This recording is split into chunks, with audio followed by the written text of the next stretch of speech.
अस्सलाम वालेकुम व्यूवर्स। आज मैं आप लोगों को गोटे की धनक से गोटे की लेस बनाना बता रही हूँ। इसको चंपा भी कहते हैं। इसको बनाने के लिए जो सामान चाहिए होगा उसमें गोटे की धनक, ये आप किसी भी कलर में ले सकते हैं। धनक की मैचिंग का नॉर्मल सिलाई का धागा और सुई और सीजर। नॉर्मल हाथ की सिलाई की जो सुई होती है उसके अंदर सिलाई का धागा डाल के सिंगल करके नॉट लगाई है मैंने।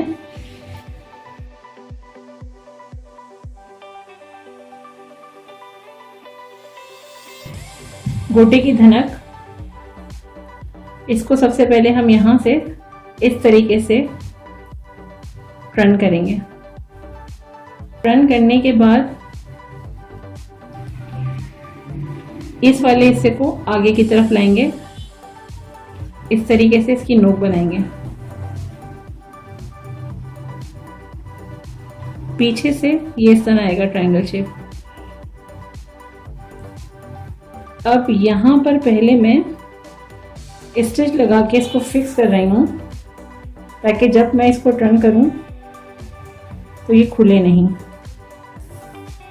इस लेस को हम हाथ के हाथ स्टिच करते जाएंगे।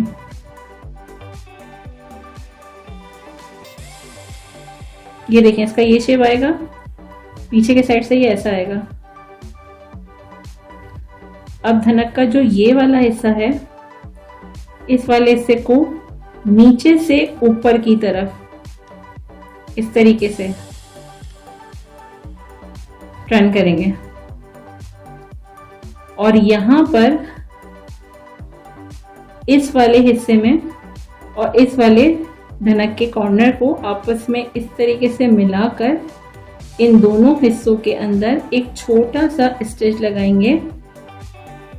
स्टिच लगाते वक्त ये जहन में रखिएगा कि धागा आप इसमें सिंगल यूज करेंगे, दूसरे स्टिच का साइज छोटा लेना है। इस तरीके से यहाँ स्टिच लगाने के बाद धागा मैंने वापस वहीं पे निकाला है जहां था ऊपर की तरफ। अब ऊपर वाली धनक का जो ये कॉर्नर है, इसको पहले यहां से पीछे की तरफ लेके जाएंगे। इसको हाथ से प्रेस कर लीजिएगा क्रीज बनाने के लिए। फिर इसको पीछे के साइड से आगे लेकर आएंगे इस तरह नोक बनाते हुए और इसको इसके बिल्कुल बराबर में लेकर आएंगे इस तरह। यहां से अब ये जो हमने ऊपर की तरफ धनक ली है, इसके अंदर यहां पे स्टिच लगाएंगे। इस तरह स्टिच लगाने के बाद अब इस वाले कॉर्नर पर धनक के दोनों हिस्सों में, एक तो ये पीछे वाला हिस्सा ये और एक ये आगे वाला हिस्सा यहां पर, इन दोनों में से सुई को बाहर निकालेंगे ताकि ये आपस में ज्वाइंट रहें। उसके बाद फिर वापस इसको इसी तरीके से नीचे से ऊपर की तरफ लाएंगे। अब इसको हम इसके साथ अटैच कर देंगे। इसको साथ के साथ अटैच मैं इसलिए कर रही हूं ताकि जब मैं इसको फोल्ड करती हुई चलूं ना तो ये एक ही शेप में आसानी से फोल्ड होता हुआ है। क्योंकि अगर मैं इसको वापस टर्न करते हुए यहां से जब इसको इधर लेकर आऊंगी ना और इसके साथ एक ही दफा में जब स्टिच करूंगी तो बाद दफा उसमें ऐसा होता है कि स्टिच करने में धनक आगे पीछे हो जाती है। इसलिए मैंने पहले एक स्टिच वहां लगाया है। अब उसके बाद इसको यहां से टर्न करके एक स्टिच में यहां लगा रही हूं। स्टिच आप इसमें छोटे साइज का लगाएंगे। अब इन दोनों को ज्वाइन करेंगे।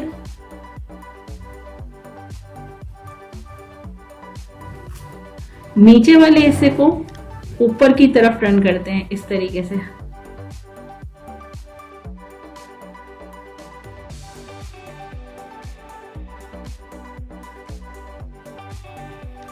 वापस इसी जगह पे सुई को निकालूंगी। ऊपर वाले हिस्से को पहले पीछे की तरफ टर्न करेंगे, फिर नोक बनाते हुए इसको इस तरीके से आगे की तरफ लेकर आएंगे।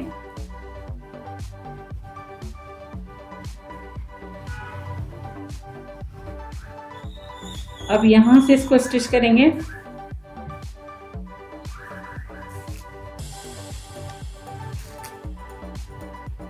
एक स्टिच लगाने के बाद इन दोनों कॉर्नर के पास स्टिच लगाएंगे। की लंबाई 1/2 इंच रख सकते हैं, 1/2 इंच से कम रखना चाहें 1/2 इंच से कम रख सकते हैं, लेकिन इसको बहुत ज़्यादा चौड़ा करके हम नहीं बनाते हैं क्योंकि वो खूबसूरत नहीं लगती। आप जब ये लेस किसी दुपट्टे वगैरह में लगाना चाहें तो इसको ऊपर से भी लगा सकते हैं। आप इसको हाफ इस तरह करके लगाना चाहें कॉर्नर पे, किनारे इसके बाहर निकाल के आप इसके किनारे बाहर करके भी लगा सकते हैं। नीचे के साइड से ऊपर की तरफ टर्न करेंगे।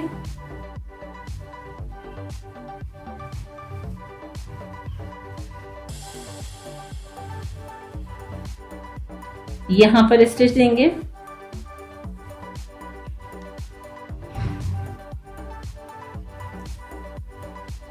ऊपर के साइड से पीछे की तरफ टर्न करेंगे पहले, फिर इसकी नोक बनाते हुए इसको आगे की तरफ टर्न करेंगे। इसको यहां पे फिक्स करने के लिए पहले हम एक स्टिच लगाएंगे। अब यहां की तरफ दोनों कॉर्नर को मिला के स्टिच लगाएंगे। अब यहां की तरफ इन दोनों, इस वाले और इस वाले दोनों धनक के कॉर्नर में से सुई को बाहर निकालेंगे। नीचे से ऊपर की तरफ फोल्ड करेंगे।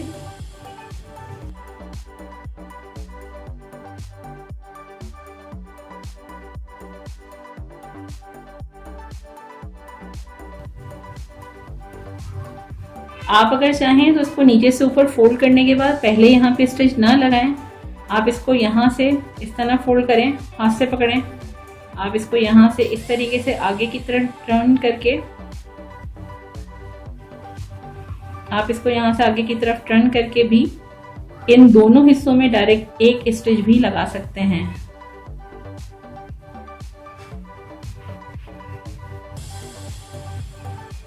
एक स्टिच से भी आप इसको ज्वाइन कर सकते हैं। लेकिन जब कोई चीज हम फर्स्ट टाइम बना रहे होते हैं या जब कोई चीज ऐसा होता है कि हमें लगता है कि थोड़ी मुश्किल है और इसको हम आसानी से हैंडल नहीं कर सकते या आसानी से टर्न नहीं कर सकते, तो उसके लिए यहाँ पर हम पहले इसको स्टिच लगाते हैं। क्योंकि जो नए काम करने वाले लोग हैं शायद उनको प्रॉब्लम हो इसको बनाने में, तो इसलिए पहले यहाँ पर आप स्टिच लगाइएगा। एक स्टिच का साइज क्योंकि छोटा होगा और धागा मैचिंग का यूज किया जाएगा तो वो इतना ज्यादा नुमाया नहीं होता।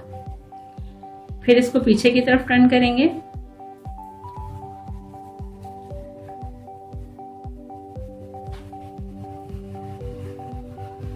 उसके बाद इसको इस तरीके से आगे की तरफ टर्न करके यहाँ पर स्टिच लगाएंगे,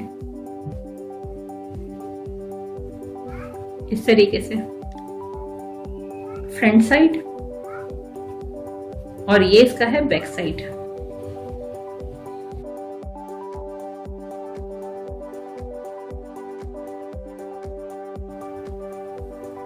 अब अगर आप इसका एंड करना चाहें तो एंड करने के लिए आप इसको यहां से इस तरह कट करके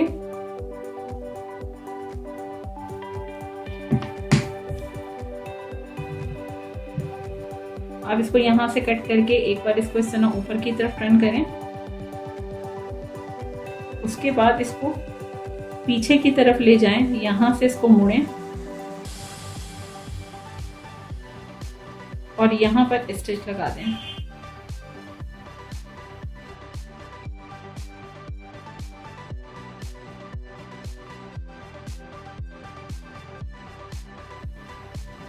ये देखिए गोटी के लिए तैयार है ये। इसको आप मशीन से लगाना चाहें, सिलाई मशीन से लगा सकते हैं। आप इसको हाथ से टाकना चाहें, आप इसको हाथ से टाक सकते हैं। आप इसको किसी भी कपड़े पे डायरेक्ट ऐसे लगाना चाहें इस तरीके से लगा सकते हैं, और अगर आप इसको इस तरीके से लगाना चाहें आप इसको इस तरीके से भी लगा सकते हैं।